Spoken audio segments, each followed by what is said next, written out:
नमस्कार, मैं हूं श्वेता झा और आप देख रहे हैं आज तक। जम्मू कश्मीर में आतंक पर फाइनल चोट की तैयारी हो गई है। जी हां, गैर कश्मीरियों पर आतंकी हमले के बीच केंद्रीय गृह मंत्री अमित शाह श्रीनगर पहुंच रहे हैं। वो आज श्रीनगर सुरक्षा के हालात की आला अफसरों के साथ समीक्षा करेंगे। जम्मू कश्मीर में उनका विस्तृत कार्यक्रम है।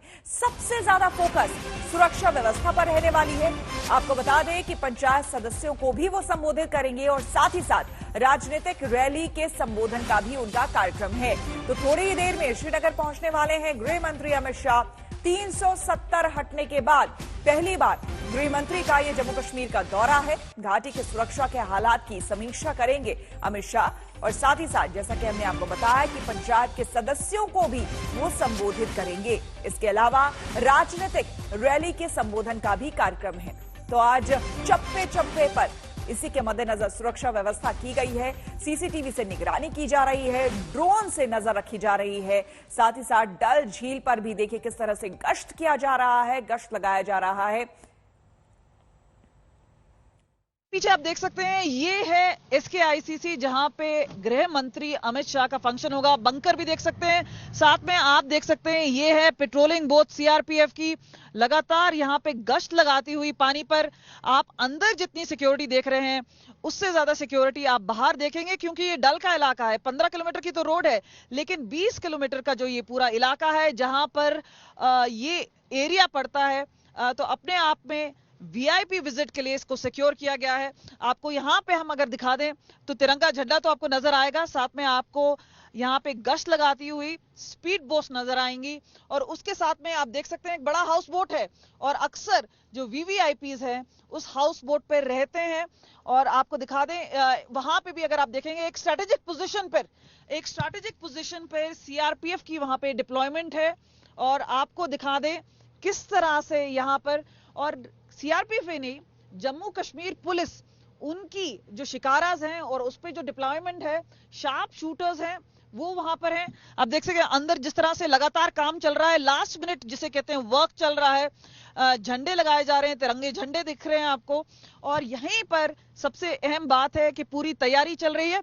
सीधा बात करते हैं DIG जॉन मैथ्यूज से। सर, किस तरह से तैयारी की जा रही है? बड़ी चुनौती है क्योंकि हमने देखा हाल फिलहाल में काफी आतंकी घटनाएं हुई। हाँ जी, एक बड़ी चुनौती है CRPF के लिए, बट इसको ये सिक्योरिटी प्रोवाइड करने के लिए हम लोग पूरा सक्षम है। जैसे कि पुलिस के साथ पूरी पेट्रोलिंग, ये शोर लाइन एरिया है, उसको हम शोर लाइन भी प्रोटेक्ट कर रहे हैं और इंटीरियर लेक्स को भी हम प्रोटेक्ट कर रहे हैं बाई पेट्रोलिंग। हमारे पास 7 बोट्स तो हमारे अपना पेट्रोलिंग मोबाइल मोटर बाइक्स है और इसके अलावा शिकारा बोट्स भी हमारे पास है। देखिए, इसमें एक डबल कॉम्बिनेशन है क्योंकि पानी का इलाका है साथ में, क्योंकि डल लेक के पास पड़ता है, तो कितना बड़ा चैलेंज है। और क्या ड्रोन्स भी आप लोग इस्तेमाल कर रहे हैं? किस तरह से ड्रोन ग्रिड में बांटा गया है उसके बारे में बताइए। ड्रोन ग्रिड जो है बेसिकली माइनॉरिटी एरिया के लिए बनाया गया था, बट ऐसा हमारे पास जब भी VIP आते हैं तो VIP के लिए हम ड्रोन उड़ा देते हैं। जहाँ जहाँ जो सेंसिटिव एरिया हम पहले से आइडेंटिफाई किया हुआ है उस पर ड्रोन उड़ाते हैं और उसमें कोई और संदिग्ध व्यक्ति दिखता है तो उनको हम पुलिस के साथ फिर उनको पिकअप कर। सबकी नजर तो ये होगी कि गृह मंत्री अमित शाह जो कि पहली बार आ रहे हैं 370 के हटने के बाद, बड़ी बात यह है कि क्या संदेश लेकर आएंगे। लेकिन उससे पहले जिस तरह की वो रिव्यू मीटिंग लेंगे, सारे सुरक्षा बल के जो चीफ्स हैं यहाँ पर हैं, DG CRPF और NIA हैं यहाँ पे, NSG BSF, क्योंकि यूनिफाइड कमांड की मीटिंग होनी है। लेकिन क्या संदेश लेकर आएंगे वो अपने आप पे है, लेकिन सुरक्षा बलों के लिए अपनी तरह से चुनौती है। और आप देख सकते हैं किस कंजंक्शन में CRPF है शार्प शूटर्स के साथ और बाकी जगह पे जो डिप्लॉयमेंट है, तालमेल में जम्मू कश्मीर पुलिस और CRPF ने अपना रोल डिवाइड भी किया हुआ और एक साथ काम भी कर रहे हैं। कैमरा पर्सन संजीव के साथ कमलजीत संधू, डल लेक, श्रीनगर। और श्रीनगर से हमारे संवाददाता अशरफ वानी जुड़ रहे हैं, साथ ही साथ कमलजीत संधू भी हमारे साथ हैं, उनसे भी हम जानकारी लेंगे। लेकिन सबसे पहले अशरफ, आपसे जानना चाहेंगे कब तक पहुंच रहे हैं गृह मंत्री, क्या है उनके फ्लाइट का टाइम?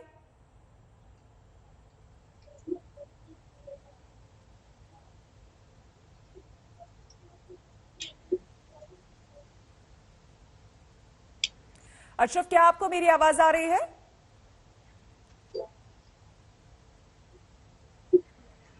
अशरफ से हम बात करने की कोशिश करेंगे, लेकिन श्रीनगर से ही कमलजीत संधू हमारे संवाददाता हमारे साथ जुड़ी हुई हैं। कमलजीत, आपके पास कोई जानकारी कि कब तक गृह मंत्री श्रीनगर पहुंच रहे हैं? देखिए, प्रोग्राम पहला तो 12:30 बजे का है। ऐसी कोई इनपुट आई नहीं है कि वो दिल्ली से शुरू कर चुके हैं, लेकिन हमें बताया गया है कि 9:30 से 10 के बीच में वो घाटी पहुंच सकते हैं और पहला प्रोग्राम उनका है वो भी अंडर रैप्स है। ऐसा भी कहा जाता है कि वो मार्टिस के परिवार से मुलाकात करेंगे। इसमें से पुलिस वाले भी होंगे और कुछ माइनॉरिटी के जो परिवार वाले हैं उनके साथ भी करेंगे। आपको ये भी बता दें क्योंकि हम जो पहली उनकी मीटिंग है वो high level meeting Gupkar road से आगे बढ़ते हुए वो राजभवन में है। लगातार बारिश हो रही है, लेकिन आप देख रहे हैं किस तरह से सिक्योरिटी फोर्स लगे हुए हैं। तो 12:30 बजे उनका पहला प्रोग्राम है। आपको ये भी दिखा दें, लगातार झमाझम बारिश हो रही है। अमित शाह के पोस्टर हैं, तो जहां जहां उनकी कार जाएगी वहां वहां आप देख सकते हैं कि पोस्टर जगह जगह लगाए गए हैं। कई पोस्टर कल रात को ही आए हैं, लेकिन बीती रात से मौसम भी काफी खराब हो गया है। इसके बाद वो एक वर्चुअल मीटिंग मिलेंगे जम्मू कश्मीर यूथ के साथ, और उसके बाद 6 बजे के करीब एक इंटरनेशनल फ्लाइट है, यानी श्रीनगर से पहली फ्लाइट शारजाह को जाने वाली, वो उसका उद्घाटन होगा। लेकिन अगर हम अपनी सुरक्षा सोर्सेस की बात करें, उनका कहना है कि काफी सरप्राइजेस हैं इस विजिट में। यानी संकेत है कि बिंद्रू परिवार या फिर सुपिंदर कौर जो ये एक टीचर थी जिनको मारा गया था, उनके घर पे भी जा सकते हैं, लेकिन क्योंकि सुरक्षा कारणों से ऐसा बताया गया है कि घर पे जाना शायद सही नहीं होगा, इसलिए प्रोग्राम SKICC में भी हो सकता है। तो अलग अलग प्रोग्राम रखे गए हैं, प्रोग्राम के बैकअप भी रखे गए हैं। और आपको बता दें, हमें यह भी बताया गया है कि जम्मू कश्मीर के पुलिस के जवान जिन्होंने काफी मार्टरडम दी है, उनमें से भी किसी एक के घर वो जा सकते हैं, ऐसा हमारे सूत्र बता रहे हैं। और आते ही सबसे पहले ये प्रोग्राम करेंगे और उसके बाद एक हाई सिक्योरिटी लेवल मीट होगा जिसमें DIB होंगे, सेक्रेटरी रॉ होंगे, होम सेक्रेटरी होंगे, DG JKP की एक घंटे की प्रेजेंटेशन है जिसमें इन्फिल्ट्रेशन से लेके श्रीनगर सिटी में जिस तरह से आतंकवाद की घटनाएं बढ़ रही हैं, किस तरह के काउंटर मेजर्स लिए गए हैं। आपको बता दें, क्योंकि ये सब हुआ है, इसी वजह से अतिरिक्त मैन पावर बुलाई गई है। CRPF की टुकड़ियां मंगाई गई हैं, कम से कम 10 कंपनी, BSF की कंपनीज मंगाई गई हैं, तकरीबन 15 हमें बताया गया है। और ऐसा नहीं है कि अमित शाह के विजिट पे बुलाई गई हैं, अब ये कंपनियां यहां रहेंगी ताकि आतंकवाद को कंट्रोल कर सकें, जिस तरह से TRF ने लगातार गतिविधि बढ़ाई है। इस तरह के जो CCTV कैमराज है और ये लगाए गए हैं, और इसके अलावा फेशियल रिकग्निशन टेक्नोलॉजी, ऐसी कई बात की जा रही है जहां पे SOG है यानी स्पेशल ऑपरेशंस ग्रुप, उसमें किस तरह का इनको इंसेंटिव दिया जाए, क्योंकि इतनी डेथ्स होती हैं टेरर अटैक्स में, उनको ज्यादा इंसेंटिव दिया जाए। और देश में दूसरे इलाकों में जिस तरह से पुलिस को हाईएस्ट प्रायोरिटी दी जाती है इंकरेजमेंट के लिए, इस तरह से हमें सोर्सेस बता रहे हैं। तो कई बातें सामने रखी जाएंगी, सिक्योरिटी अपग्रेडेशन की, ज्यादा शॉट इन द आर्म जहां पे सिक्योरिटी फोर्सेस को देने की जरूरत है, वहीं जम्मू कश्मीर पुलिस को बढ़ावा दिया जाए, इस तरह की बातें सामने रखी जाएगी। और क्या सिक्योरिटी फोर्सेस में तालमेल हो, क्योंकि कई बार सिनर्जी होती है और कई बार नहीं नजर आती है, इन सब को लेकर जो बात है वो गृह मंत्री के सामने रखी जाएगी और उनकी तरफ से भी एक दिशा निर्देश आएगा। क्योंकि आपको मालूम होगा, आतंकवादी घटनाओं के बाद उन्होंने टॉप ऑफिशियल्स यहां पे भेजे थे, चाहे वो IB के हैं, रॉ के हैं या फिर NIA के हैं। और लगातार हमने देखा है कि पिछले दिनों में रेड्स चलती आई हैं। कल ही 26 लोगों को आगरा की जेल शिफ्ट कराया गया। तो इस तरह से एक क्रैकडाउन किया जाए टेरर नेटवर्क्स पर। बिल्कुल, आप नजर बनाए रखें, आपके पास फिर हम आएंगे कमलजीत जानकारी के लिए। आपको बता दें कि पंजाब कांग्रेस के भीतर भी अंदरूनी जंग खत्म होने का नाम नहीं ले रही है। अलग पार्टी बनाने का ऐलान कर चुके अमरिंदर सिंह पर अब कांग्रेस के नेता हमलावर हैं। पाकिस्तानी महिला मित्र अरूसा को लेकर फिर अमरिंदर को घेरा जा रहा है, लेकिन अमरिंदर ने भी पलटवार करते हुए सारे आरोपों को खारिज कर दिया है।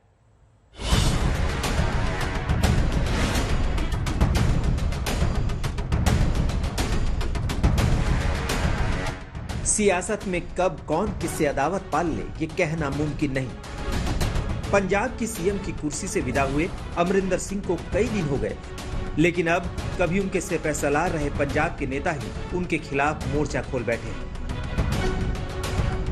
अमरिंदर सिंह नई पार्टी बनाने का ऐलान पहले ही कर चुके हैं।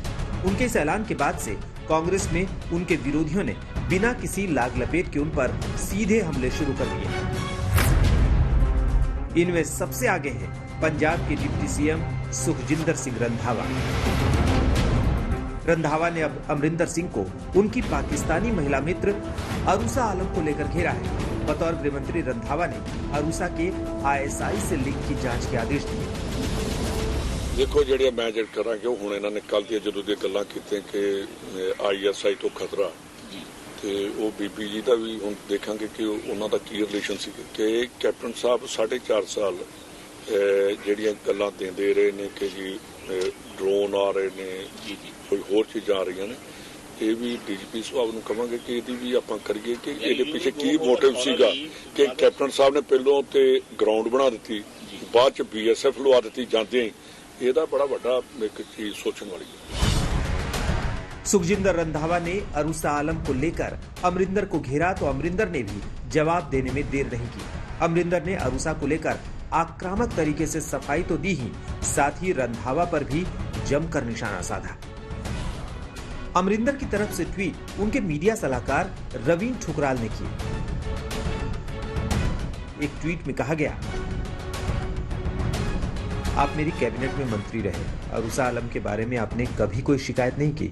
अरूसा 16 साल से सरकार से क्लियरेंस लेकर भारत में आ रही है। क्या आप ये कह रहे हैं कि इस दौरान की सभी NDA और UPA सरकारों की पाकिस्तान की खुफिया एजेंसी ISI से मिली भगत थी? एक और ट्वीट में ठुकराल ने अमरिंदर के हवाले से लिखा, मेरी बड़ी चिंता इस बात को लेकर है कि सुखजिंदर सिंह रंधावा लोगों की सुरक्षा को दांव पर लगाकर नियम कानून व्यवस्था बनाए रखने की जगह पंजाब पुलिस के DGP को आधारहीन जांच में लगा रहे हैं। अमरिंदर ने इसके बाद सुखजिंदर को सीधे निशाने पर लिया और पूछा, तो अब आप निजी हमले पर उतर आए। सत्ता संभालने के 1 महीने बाद आपके पास पंजाब को दिखाने के लिए क्या यही है? बरगढ़ी गुरु ग्रंथ साहिब बेअदबी केस और ड्रग्स केस पर आपके वादों का क्या हुआ? सुखजिंदर सिंह रंधावा ने अमरिंदर सिंह पर वार किए तो उनको घेरने में अकाली दल भी आ गया है। अरूसा आलम को लेकर उठाए सवालों पर अकाली दल ने सुखजिंदर रंधावा से तल्ख सवाल किए। सुखी रंधावा तो ब्लू वाइट बॉय सी कैप्टन साहब का। मैनू याद है जो कैप्टन साहब के खिलाफ असीं बोलते होंदे सी, सब तो वध बयान सुखी रंधावे ते आउंदे सी साडे खिलाफ। उदों तुहानूं रूसा याद नहीं आई? जाहिर तौर पर पंजाब की जंग और भी भड़केगी क्योंकि विधानसभा चुनाव करीब है। सत्येंद्र चौहान, चंडीगढ़, आज तक।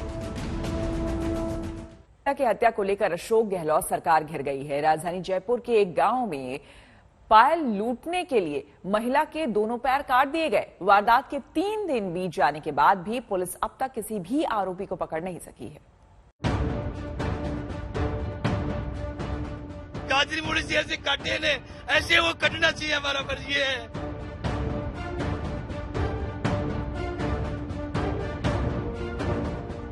गुंडा राज है यहाँ पर और उसके लिए सरकार कुछ नहीं करी। राजस्थान में एक महिला की बर्बर हत्या ने सूबे का सियासी ताप बढ़ा दिया है। दिन दहाड़े बेरहमी से कत्ल ने महिलाओं की सुरक्षा पर सवाल खड़े कर दिए हैं। परिवार न्याय की गुहार लगा रहा है, लेकिन जयपुर से महज 40 किलोमीटर दूर हुई इस हत्या पर गहलोत सरकार की चुप्पी परिवार वालों के जख्मों को और गहरा कर रही है। और सरकार के इसी रवैये को लेकर विपक्ष गहलोत सरकार को कटघरे में खड़ा कर रहा है। राजस्थान के अंदर जनता में खौफ है गुंडों का। गुंडा राज है यहाँ पर और उसके लिए सरकार कुछ नहीं करी। सरकार ये कहती है हमने FIR करा दी, तो FIR कराई तो हम ताली बजाएं क्या आपके लिए? या आपकी जिम्मेदारी वहां खत्म हो जाती है कि आपने FIR करा दी, कि आप इंतजार करेंगे कहीं नई कोई घटना होगी फिर वहां पे भी FIR करा देंगे? घटना है भी इतनी क्रूर जिसे सुनकर किसी का भी दिल दहशत से भर जाए। खेत पर जानवर चराने गई महिला की चांदी की पायल लूटने के लिए उसके दोनों पैर काट दिए गए और फिर हत्या कर उसे फेंक दिया गया। सूचना मिलता है मैं वो भाग गया तो पैर तो पड़े 2 फुट साइड में दोनों और नाड़ के बाटा लग रहा था। हमें वो पोजीशन देगी तो इसको तो कड़ा के खातर इसको काट गया। चांदी के तो कड़े थे, पैर में बाटे थे, कानों के अंदर चांदी का, तो इसके लिए इसको काट गया। परिवार वालों को खबर हुई तो गांव वालों के साथ वो मौके पर पहुंचे। पुलिस ने भी कार्रवाई शुरू की, लेकिन पुलिसिया कार्रवाई भी सवालों के घेरे में आ गई, क्योंकि पुलिस वाले महिला के शरीर पर हमले के 3 निशान बता रहे थे, जबकि परिवार वालों की माने तो उस पर 15 बार हमला किया गया। और उसके गांव तक 15, उसकी हालत ऐसी थी जैसे साढ़े गाजर मूली को नहीं बंधार सकता है, ऐसी बंधारी हुई हरकत करी है। तो हमारा कहना ये है कि कैसे भी करके इस मुजरिम को हमारे सामने गाजरी मूली से ऐसे काटे ने, ऐसे वो कटना चाहिए। हमारा फर्ज ये है, हम ये चाहते हैं अब उसको कड़ी से कड़ी सजा मिलनी चाहिए। बुधवार को हुई इस घटना के बाद पूरे गांव में गुस्सा है, क्योंकि न तो अब तक इस हत्याकांड का कोई भी आरोपी पकड़ा जा सका है, न तो कांग्रेस का कोई नेता परिवार को ढाढ़स बंधाने पहुंचा है। सरकार की तरफ से तो ऐसा कोई नुमाइंदा है नहीं है।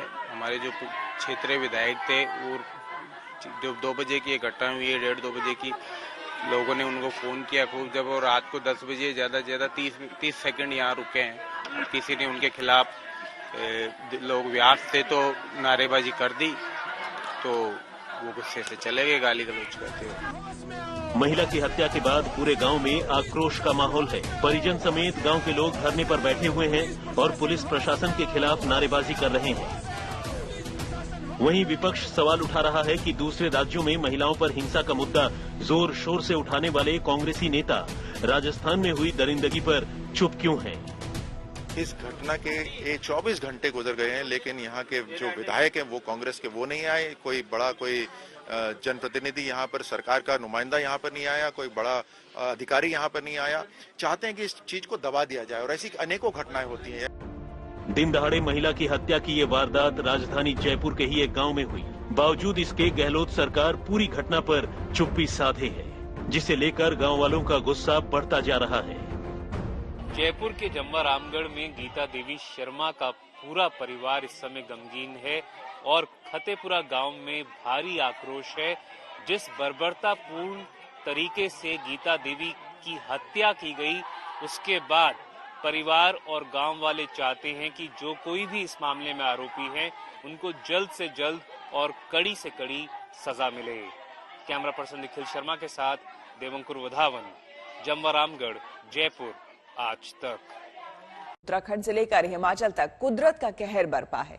बेमौसम की बारिश और बर्फीले तूफान कई सैलानियों की सांसें छीन ली है। हालांकि मुश्किल ऑपरेशन के बाद कुछ इलाकों से सैलानियों को एसडीआरएफ और एयरफोर्स ने बचा लिया है। आप भी देखिए कैसे मौसम से लड़ी गई ये जंग।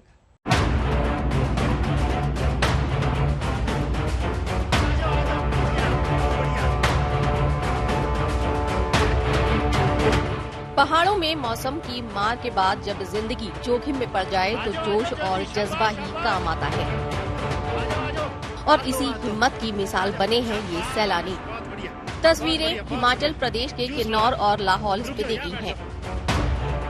भयंकर बर्फानी तूफान के बीच ये लोग फंस गए थे, लेकिन रेस्क्यू एजेंसियों ने कई फुट तक जमी बर्फ के बीच इनको ढूंढ निकाला और फिर अंजाम दिया एक मुश्किल ऑपरेशन को। बहुत बढ़िया, दो हाथ दो, हाथ दो, हाथ दो, आ जाओ, शाबाश, बहुत बढ़िया, बहुत बढ़िया, बहुत बढ़िया। जूस लो, आप रुक जाओ, यहाँ बैठ जाओ, बैठ जाओ, बैठ जाओ, बहुत बढ़िया। काम मुश्किल था, लेकिन कुछ सैलानियों ने हिम्मत दिखाई और कुछ एसडीआरएफ का अनुभव काम आया। तस्वीरें अपने आप में खतरनाक हालात को बयां कर रही हैं। एक लंबी चेन की मदद से सैलानियों को निकाला गया। लाइफ वही खत्म हो जाएगी। आप लोग आया, आप लोग भगवान का रूप आया, हमारा साथ दिया, हमारा जीवन दान दिया।